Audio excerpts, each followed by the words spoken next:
Hi guys! So karon taod-taod si Papa maglaog sa baboy. Mutan-out ta kung saan ni Papa paglaog sa baboy. So mao man ni mga talent ni Papa pag-alaga sa mga hayop o sa mga pananom. Dapat tularan. O dana. Nagkuha na si Papa, nag-andam na siya sa iyang ilaog. Naraday diha ang laog pa. Mao di ay. So, narami nga to'y kuan, kanang stock room para sa kuan, sa laog sa baboy. Pero, nari sa sulod nila mama, i-kuan siya. Ibutang ni Papa ang laog. Mas better. Mas better!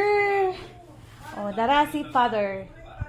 Nag-andam na siya sa ilaw. Bito no, lahirag baho man no, ang laog. Ano ka na? Nanong nga naman nagbaho ang laog pa? Mais man ako. Sagol mais? Hagoy, nakatama kong tae. Di ko ma. Mangga. Mangga, hagoy. Nakuhan ma, palihog ko ma. Mama nasa ko ano sa nilas. Hawa-hawa. Tae. Mangga din pilit. Dadali lang ako sa tanawon. Hagoy, marag tae. Panit din sa mangga ma. Ikamakan. Mukuyog ko ma. Matanaw mi nga sa paglaog sa baboy. Sige. Nato to sa kuha sa baboyan. Kasi saba, ikaw ramay saba.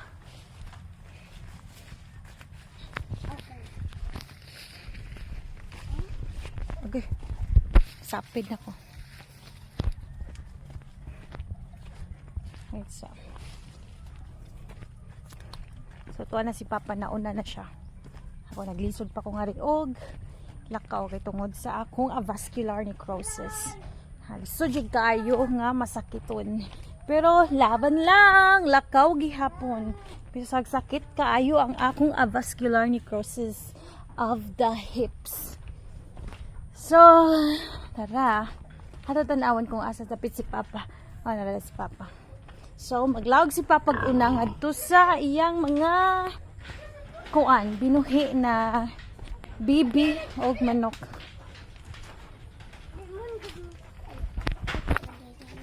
Uy, lahi man nga baboy. So, ang nangaon ang mga ero. Ay, mangaon sila og feeds. Ganahan sila mga og feeds. So, may nga mga ero kayo. Walay pili. Ayaw bi, kay mapaakan gay mo. Paakan gali mo. So, nara si Papa. So, mo ni ang laog ni Papa nga ria. Para na sa bibi pa. Taran! So, mauna ang bibi ni Papa. Puriyag-buyag. Nagandagan sad pa no? Tara ay. Taran! O Sara ang white or yellow. Nauna mo titik. So, mauna siya ang mga alaga ni Papa. Puriyag-buyag lang yung taon. Kaloy-an sa Ginoo. Asa man ang ihawuno na ni pa ugma? Kana. Kani do ha. Tulo. Ugang sa.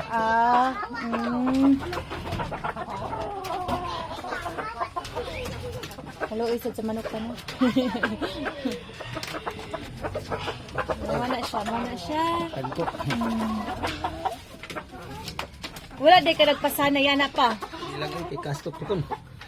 Mahal king tuktukon pa no? Mahal kayo kung ang mga kanang kuan ang law, kung nakay para sa nang nakay kuan kanang mga binuhi.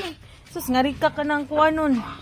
Dag-on sa kanang tawag ani sa mga law, perting mahal sa mga law. So mao na siya. Pero okay lang. Fight lagi hapon because that's life. So that's ad mga fish pa na pa siya yung mga gagmay, mga fingerlings man siguro na. So, nasa na naman nalawgan good. So, mukha na sila diha kung say available na food. So, nanana sa ila kung saan nila pagbuhi silang kaugalingon kay. Ni surrender na jud me sa pag fish pan kay perting pagkahubas ani o na harvest og wala pa sa oras. So, mao to ni surrender ni sa fish pan.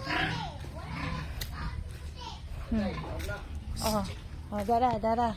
Ang gilawg di Papa. Unsa may imong gilawg aning atong mga kuan pa? Baboy pa. Grower. Mo na siya. Nag-grower ang lawg ni Papa sa kanang kuan sa anay. Mga priya-buyag sa di masadi siya pwede ka nang kuanon pa no, busugon jud pa no kay mahilis ang mga kuan pa no, mga baktin. So dapat sakto lang jud ang imong ilawg o kanang kuan, kanang dapat ang imong ilawg kay kana jung pang-anay sad gyud. O kung ganahan ka mag-anay. So mo na si Papa, maayo na kay si Papa sa pag-anay kay iya na sad ng kuan, iya na sad ng talent gyud pod. Skilled na si Papa ani. So mo na siya. So nadaghan mig anay niya antod na baligya niya. Mo lagi na. Ingana jud na ang buhay nga ri sa probinsya. So puhon ay nara. So puhon, magbuhi na sad ta og kanang kuan, bag-ong mga anay, mga pila na sad ka months usa na sila mahimong anay. Mga pila ra gud na ka months pa? Usa mahimong anay pa? Dili man ako makuha ng camera guys, ay matalikod. Mga pila ra gud na ka months pa usa mahimo og anay kanang, di ba? Manganak ang anay niya, ang mga anak ba kung himo og anay ba? Pila ka months? 7 ka buwan. So imagine na 7 ka buwan nga alagaan nimo ang baktin usa siya mahimo og anay or mabuntis. So dugay-dugay jud. Dugay-dugay niya. Maglawog ka pa na og mga mamahalong mga lawog. So dili lalim magbuhi og baboy. Mahal sa jud ang mga kuan kanang nya mga napakay injections, napakay unsa pa diha. So daghan og proseso kung mag-anay. Unsa may plano ninyo pa maghimo lasad mo og bag-ong mga anay? Mga anak na. Oo, so mo nay plano mag-inig mga anak, maghimo na sad og bag-ong anay unya ibaligya ang kanang kuan. So renew ba, mag-renew mo na siya.